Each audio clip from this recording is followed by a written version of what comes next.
নমস্কার, সনাতন ধর্মকথা চ্যানেলে আপনাদের সবাইকে স্বাগত।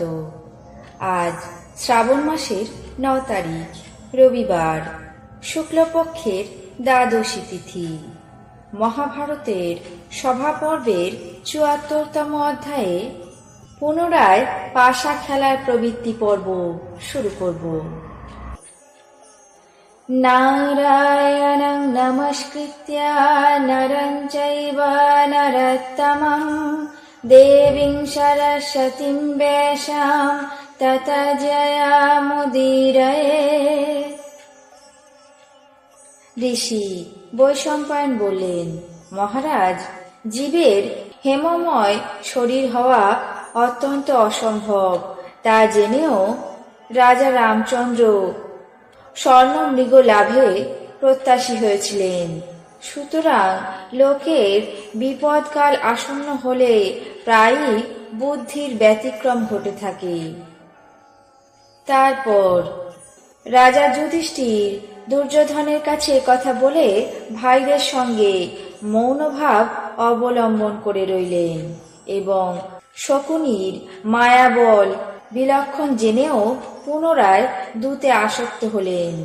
তারা পুনরায় দূত সভায় প্রবেশ করলে তাদের সুহৃদবর্গ মনে মনে চিন্তা করতে লাগলেন, এরা বহুবিধ সুখ সম্ভোগে দিন যাপন করছিলেন, কিন্তু দুর্দৈব সর্বলোক সংহারের জন্য এদেরকে পীড়ন করে দূত ক্রীড়ায় পুনরায় প্রবৃত্ত করলেন। শকুনি যুধিষ্ঠিরকে সম্বোধন করে বললেন, মহারাজ, রাজা ধৃতরাষ্ট্র আপনাকে যে অর্থ প্রত্যর্পণ করেছেন তা ভালোই হয়েছে, কিন্তু এখন এক মহাধন পণ রাখা অবশ্যম্ভাবী হয়ে পড়েছে। শুনুন, আমরা আপনাদের কাছে দূতে পরাজিত হলে রুরু চর্ম অর্থাৎ কৃষ্ণসার মৃগচর্ম পরিধান করে মহা অরণ্যে প্রবেশ করে ১ বৎসর অজ্ঞাতবাস এবং ১২ বৎসর বনে বাস করব। আর আমরা জয়ী হলে আপনাদেরকেও সেই মৃগের কৃষ্ণ চর্ম পরিধান করে দ্রৌপদীর সঙ্গে এইভাবে ১৩ বৎসর বনবাস করতে হবে। হে মহারাজ, এইভাবে ১৩ বৎসর অতীত হলে উভয় পক্ষের এক পক্ষ পুনরায় নিজেদের রাজ্য লাভ করতে পারবেন। অতএব আসুন এখন এমন পণ রেখে পাশা নিক্ষেপ করে পুনরায় দূত আরম্ভ করি। তারপর সভার সমস্ত সভ্যগণ অত্যন্ত চিন্তিত হয়ে ব্যস্ত মনে হাত উত্তোলন করে বললেন, হে বান্ধবগণ, হে কৌরবগণ, তোমাদের ধিক, তোমরা রাজা যুধিষ্ঠিরকে এমন ভয়ঙ্কর ব্যাপারে হস্তক্ষেপ করাচ্ছ, কিন্তু পরিণামে কি হবে বোধহয় ইনি বুঝেও কিছুই বুঝতে পারছেন না। ঋষি বৈশম্পায়ন বললেন, মহারাজ জন্মেঞ্জয়, এইভাবে বহুতর লোকপ্রবাদ শুনেও লজ্জা এবং ধর্ম ভয়ে ধর্মরাজ যুধিষ্ঠির কুরুবংশীয়দের বিনাশকাল আসন্ন হয়েছে তা নিশ্চয় করে পুনরায় দূত ক্রীড়ায় প্রবৃত্ত হলেন। তখন যুধিষ্ঠির শকুনিকে সম্বোধন করে বললেন, হে শকুনি, আমার মতো ধর্মপরায়ণ কোন রাজা দূত ক্রীড়ায় আহ্বান পেয়েও প্রতিনিবৃত্ত হতে পারে? এসো এখনই দূত ক্রীড়া করি। শকুনি বললেন, হে ধর্মরাজ, হিরণ্য, গাভী, অশ্ব, ধেনু, অসীম, মেষ, অজ, গজ, সমস্ত দাস দাসী এবং কোষ, আমরা বনবাসের জন্য এই সবই একসঙ্গে পণ রাখব। পরাজিত হলে আমাদেরকে বা আপনাদেরকেই হোক বনে আশ্রয় নিতে হবে। আসুন এখন ১২ বৎসর জনসমাকীর্ণ স্থানে অবস্থান এবং ১ বৎসর অজ্ঞাতবাস পণ রেখে ক্রীড়া আরম্ভ করি। তখন যুধিষ্ঠির তার বাক্যে অঙ্গীকার করলেন। শকুনি পাশা নিক্ষেপ করা মাত্র তারই জয় হলো।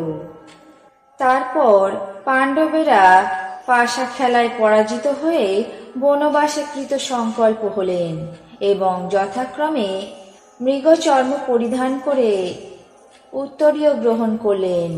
সেই সময় দুঃশাসন তাদেরকে অজিন সংবৃত বনবাসে দীক্ষিত এবং রাজভ্রষ্ট দেখে বললেন, এখন একমাত্র দুর্যোধনেরই রাজ্য হলো। পাণ্ডবেরা পরাজিত হয়ে একান্ত দুরবস্থাপন্ন হলো।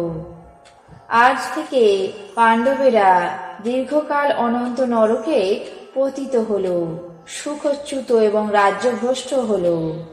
যে পাণ্ডবেরা ধন সম্পত্তিতে মত্ত হয়ে ধৃতরাষ্ট্রের পুত্রদেরকে উপহাস করেছিল, এখন তারাই পরাজিত হয়ে সমস্ত কিছু হারিয়ে বনবাসে যাচ্ছে। এদের বিচিত্র বর্ম এবং অতি ভাস্বর দিব্যাম্বর বল প্রয়োগ করে উন্মোচিত করো। পূর্ব প্রতিজ্ঞা অনুসারে রুরুচর্ম পরিয়ে দাও। হে দ্রৌপদী, তুমি নির্ধন, অমর্যাদা ভাজন, অজিনোত্তরীয় সম্পন্ন পাণ্ডবদেরকে বনে বনে ভ্রমণ করতে দেখেও কি প্রীতি লাভ করবে? এখন যাকে ইচ্ছা হয় তাকেই পতিত্বে বরণ করে নাও। এই সমস্ত ধনধান্য সম্পন্ন কৌরব সভা মধ্যে অনেকেই সমবেত আছেন। তুমি যাকে ইচ্ছা করো তারই গলায় বড়মাল্য দিতে পারো এবং পতিত্বে বরণ করতে পারো। তাহলে তোমাকে আর এমন বনবাসের দুঃখ কষ্টের ভাগী হতে হবে না। আজ মহাভারতের সভা পর্বের ৭৪তম অধ্যায়ে পুনরায় পাশা খেলার প্রবৃত্তি পর্ব এখানেই শেষ করছি। বাকি অংশ আগামী পর্বে পাঠ করে শোনাবো। এখন জেনে নেব আজকের দিনের 12টি রাশির রাশিফল। মেষ, দ্বিমুখী আয়। বৃষ, দান ধ্যান। মিথুন, ব্যবসা বৃদ্ধি। কর্কট, ক্রীড়ায় সাফল্য। সিংহ, ব্যয় আধিক্য। কন্যা, অপবাদ। তুলা, শারীরিক সাফল্য। বৃশ্চিক, লাভের আশা। ধনু, অশান্তি। মকর, আর্থিক অনটন। কুম্ভ, ভাতৃবিরোধ। মীন, হঠাৎ প্রাপ্তি। এই ছিল আজকের দিনের 12টি রাশির রাশিফল। আপনাদের কেমন লাগলো তা অবশ্যই কমেন্ট বক্সে জানাবেন। চ্যানেলটিকে সাবস্ক্রাইব করবেন, লাইক করবেন, শেয়ার করবেন। ধন্যবাদ।